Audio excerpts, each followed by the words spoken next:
parabéns, meu amor. Você acaba de se tornar minha pessoa preferida. Sim, que a pessoa mais importante do mundo pra mim é quem tá aqui nesse momento. Quem tá aqui nesse momento é você.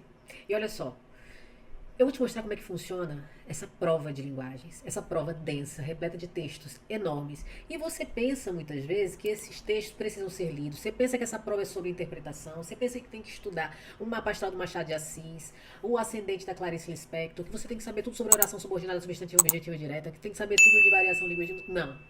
Quem tem que saber tudo isso é o professor de português, é o professor de linguagens. Você só tem que saber como detonar nessa prova, como meter 40 questões ou mais nessa prova. Você tem que entender que existem questões fáceis, médias e difíceis. Você tem que saber que existe um algoritmo chamado TRI, Teoria de Resposta ao Item, que ele quer saber se você está chutando a questão, se você de fato aprendeu lá no ensino médio, você não precisa nem ter aprendido.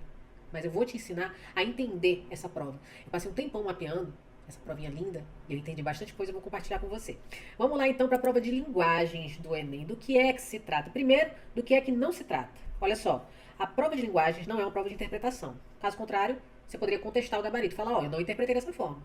Ok? Ela não é uma prova de conteúdos. Caso contrário, tudo aquilo que você viu na escola cairia na prova. Você cansou de estudar, assistiu um monte de aula de barroco, de arcadismo. Quantas vezes isso caiu no Enem? Pouquíssimas, raríssimas. Você vê ali uma notícia e de repente não te pede nada sobre o gênero textual notícia. Então você tem que entender como que ela vai te avaliar, como que ela vai te analisar. Ela tem um padrão e ele se repete desde 2009. Sim, desde 2009 existe um padrão que se repete. Sim, eu já identifiquei. Ela tem pegadinhas, mas os elaboradores da prova chamam de distratores. Sabe quando você fica em dúvida entre B e D? Significa que você não conhece os distratores que compõem uma questão do Enem. Esses distratores são aquelas alternativas que não estão necessariamente corretas. E eles são baseados nos principais erros dos estudantes. Você sabia disso? É um distrator por extrapolação, por redução, por contradição, por generalização. Então, conhecendo isso, você evita essa dúvida. E geralmente, quando você fica na dúvida, você marca a errada, né? Limpa a lágrima. Ela tem textos enormes que, na maioria das vezes, nem precisam ser lidos. Sim, foi por isso que a gente criou o NPLT. Não precisa ler o texto, você vai saber o que é. Ela não deve ser resolvida na ordem direta. Você deve adotar o método mangá, porque quando se trata de Enem, prevalece a coerência pedagógica. Então você tem que privilegiar as questões fáceis, as intermediárias e as difíceis. Se você resolve na ordem direta, pode ter uma questão fácil lá no finalzinho da sua prova e você, por cansaço, acaba errando. E aí o que acontece? Sua nota cai. E ela pode valer mais que matemática, dependendo dos pesos. Sim, por exemplo, medicina UFRN. O peso da prova de linguagens é 1,5. E o peso da prova de matemática é 1. Mas, Lelê, a TR de matemática é enorme. Sim, a TR de matemática é enorme. Mas olha só, imagina você fazer 40 questões em matemática, 40 questões em linguagem. Você meteu aí 900 pontos, digamos, de TRI em matemática. E aí você fez 700 em linguagens. Então, multiplica 900 de matemática por 1, que é o peso de matemática, e multiplica 700 por 1,5, dá mais de 1.000. Então, é uma questão de inteligência, sabe? De esperteza. E aí, como é que eu tô dizendo isso? Por quê? Quem é essa aí na fila do Enem? Simplesmente, meu amor, eu sou professora há mais de 20 anos. Eu preparo alunos de forma estratégica para as provas do Enem, para demais vestibulares e concursos. E eu já fui aprovada em diversos concursos, já fiz diversos vestibulares. E o meu hiperfoco é identificar e analisar padrões de prova. Sim, eu analisei todas as provas de todas as edições do Enem e eu identifiquei os padrões. Eu sei como que uma questão do Enem é elaborada, eu sei o que é exigido, eu sei quantos tipos de questões existem na prova de linguagens do Enem e eu consigo, inclusive, saber quais questões vão cair na prova de linguagem do Enem. Você é sensitiva, Lelê? Não. Eu sou curiosa, eu tenho um hiperfoco em analisar isso. Porque eu nunca fui dessas pessoas que estudam 10, 12 horas líquidas, até porque isso não é possível.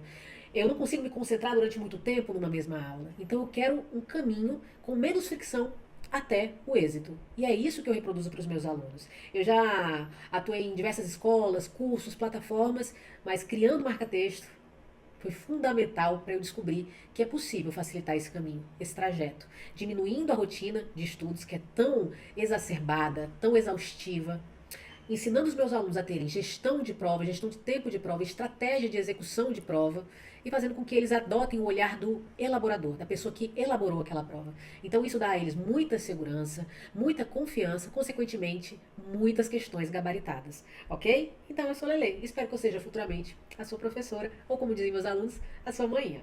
Então vamos embora. Eu já mostrei na introdução esses desempenhos em medicina dos recém-aprovados em medicina na UFMG, na UFJF, UFBA, UFOB, UFRN e UFRJ, certo? Mas eu quero aqui, ó, ressaltar mais uma vez a média de acertos dos aprovados em medicina na prova de linguagens. É em torno de 37 questões. Então você tem que mirar em 40 para conquistar essas 37, ok? Isso vai te dar um pouco mais de segurança, um pouco mais de conforto para conquistar uma vaga em medicina, para ter um segundo dia excelente e proveitoso, beleza? Então mira nisso aí. E a prova de linguagens, ela tem uma distribuição muito equilibrada de questões, porque ela vai avaliar, é um exame, não é um vestibular. Ela vai ter 25% de questões difíceis, 25% de questões fáceis e 50% de questões médias. Onde deve estar a nossa energia, a nossa atenção? Nas questões fáceis, sobretudo, e nas questões médias. Portanto, se você se deparar com uma questão muito difícil, muito densa, você não deve gastar seu tempo ali. Você tem pouco tempo de prova. Por quê? Se você acerta, por exemplo, uma questão, se você erra uma questão fácil e acerta uma difícil, a coerência pedagógica fala, como assim?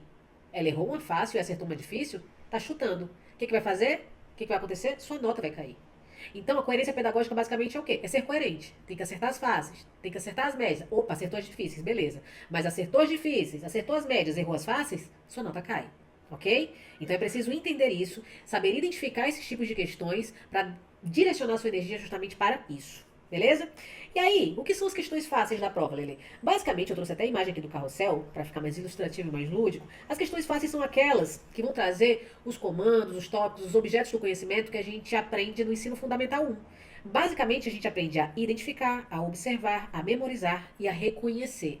Então, são comandos mais fáceis. Identificar, por exemplo, a característica de um gênero textual é diferente de analisar um gênero textual. Então, quando uma questão fácil, uma questão exigir isso aqui de você, um desses comandos, significa que ela é uma questão fácil. E aqui, ó, na nossa bateria de TRI, acertar uma questão fácil joga sua nota para cima. Então, é fundamental. Já quando a gente está falando de questões médias ou intermediárias, eu estou falando daqueles objetos do conhecimento que a gente aprende no ensino fundamental 2, igual o Cris, lá na Escola Corleone. E geralmente, a gente aprende a associar, comparar, relacionar, compreender, caracterizar, justificar, classificar. Ó, tal fenômeno causa tal consequência. Beleza? Então, quando você acerta uma questão de nível médio, de nível intermediário, a bateria também sobe. Aliás, acertar sempre sobe, mas tem umas que potencializam mais. Já as questões difíceis vão trazer aqueles objetos do conhecimento que a gente aprende no ensino médio, tipo a galera lá do Rebelde. E aí, o que a gente aprende no ensino médio, teoricamente? A analisar, a explicar, a inferir, criticar, concluir, resolver. Acertar essas questões é bom, tá? Mas se você não acerta, não vai repercutir tão negativamente quanto se você não acertasse uma questão fácil. Então, aprender a identificar isso é fundamental. Existem casos de pessoas que acertam 40 questões, por exemplo, na prova de linguagem, acertam 40 questões, outras acertam 35. E acontece dessas pessoas que acertaram 35 terem uma nota maior do que as pessoas que acertaram 40 questões. Muito provavelmente, essa pessoa que acertou 40 questões e teve uma nota menor do que essa daqui de 35, ela não deve ter acertado as questões certas. Ela deve ter acertado uma difícil e errado uma fácil. Já essa outra aqui, ela pode ter acertado todas as questões fáceis, todas as médias e nenhuma difícil. Errou 5 questões difíceis, por exemplo.